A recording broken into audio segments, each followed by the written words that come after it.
Nama saya Muhammad Rafliananda dengan NIM 11021844016. Dan saya Renaldi Nur Hanafi dengan NIM 11021814082.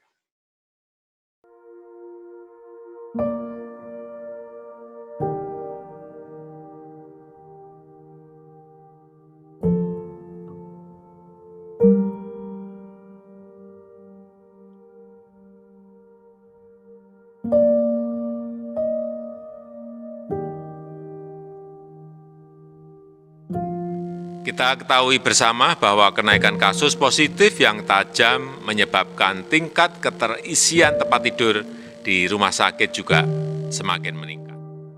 Saudara, pandemi corona telah memukul pelaku usaha mikro, kecil, dan menengah atau UMKM, sehingga pemerintah berupaya melakukan penyelamatan. Pandemi COVID-19 faktanya memang mempengaruhi sektor perekonomian, tak terkecuali usaha kecil menengah. Di balik menurunnya pendapatan UMKM selama hampir 1 tahun terakhir, namun para pelaku usaha tetap harus bertahan guna memenuhi kebutuhan sehari-hari. Tingginya kemampuan UMKM dalam menciptakan kesempatan kerja mengindikasikan bahwa UMKM memiliki potensi yang cukup besar untuk dikembangkan di seluruh wilayah tanah air. Namun di sisi lain, UMKM memiliki banyak kendala, yaitu keterbatasan modal kerja, sumber daya manusia yang rendah, penurunan penjualan, distribusi terhambat, kesulitan bahan baku, produksi menurun, dan kurangnya penguasaan ilmu pengetahuan dan teknologi. Selain itu, dampak negatif pandemi COVID-19 juga telah menghambat pertumbuhan UMKM, bukan hanya pada aspek produksi dan pendapatan, namun juga pada jumlah tenaga kerja yang harus dikurangi.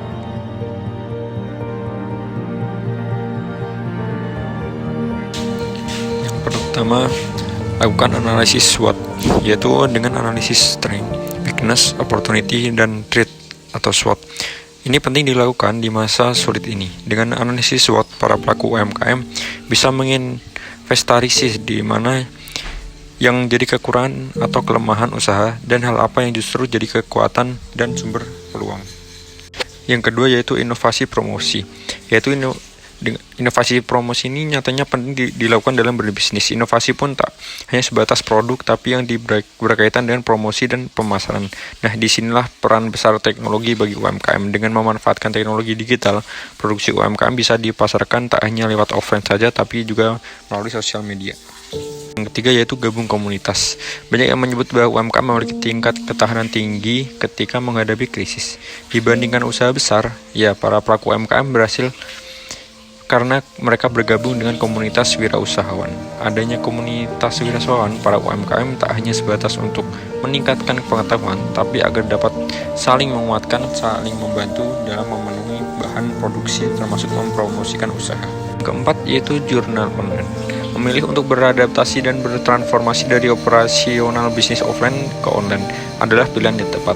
Dengan membuat jurnal online, semua penagihan dan pembayaran dapat dilakukan dengan mudah, tanpa harus bertatap muka. Dokumen penagihan atau pembayaran dari pelanggan bisa dicek langsung lewat banyak jaringan seperti email atau WhatsApp. Kelima yaitu perencanaan anggaran. Para pelaku UMKM yang berhasil berdiri di tengah pandemi ini karena mereka mengatur atau merencanakan anggaran dengan matang. Mereka berusaha agar pengeluaran usaha tak lebih besar dibandingkan pemasukan. Kunci keberhasilan menjalankan strategi di poin ini adalah menyusun anggaran dan biaya kebutuhan usaha dengan tepat guna serta memangkas biaya yang kurang penting. 6 yaitu monitor usaha. Kecanggihan teknologi semakin membawa perubahan besar bagi dunia UMKM yang mampu beradaptasi. Di kondisi seperti sekarang ini, monitor usaha dilakukan para pelaku UMKM dengan bermodal internet dan smartphone. Terakhir yaitu cek persediaan barang. Melakukan cek persediaan barang secara berkala dengan menggunakan jurnal online menjadi solusi UMKM di daerah tengah pandemi. Dengan memanfaatkan jurnal online, para pelaku usaha dapat dengan mudah mengecek ketersediaan barang tanpa harus membuang banyak waktu untuk dihitung secara manual. Dalam kondisi seperti saat ini, UMKM perlu melakukan penyesuaian diri dalam hal produk dan melakukan beberapa strategi pemasaran untuk bertahan. Terdapat beberapa strategi yang dapat dilakukan UMKM untuk dapat mempertahankan bisnisnya, yaitu melakukan penjualan melalui e-commerce, pemasaran produk dengan memanfaatkan teknologi digital atau digital marketing, perbaikan kualitas produk dan kualitas serta jenis pelayanan. Di mana kita semua tahu bahwa COVID menyebabkan dampak orang takut untuk keluar rumah dan lebih memilih belanja semua kebutuhan rumah lewat platform online.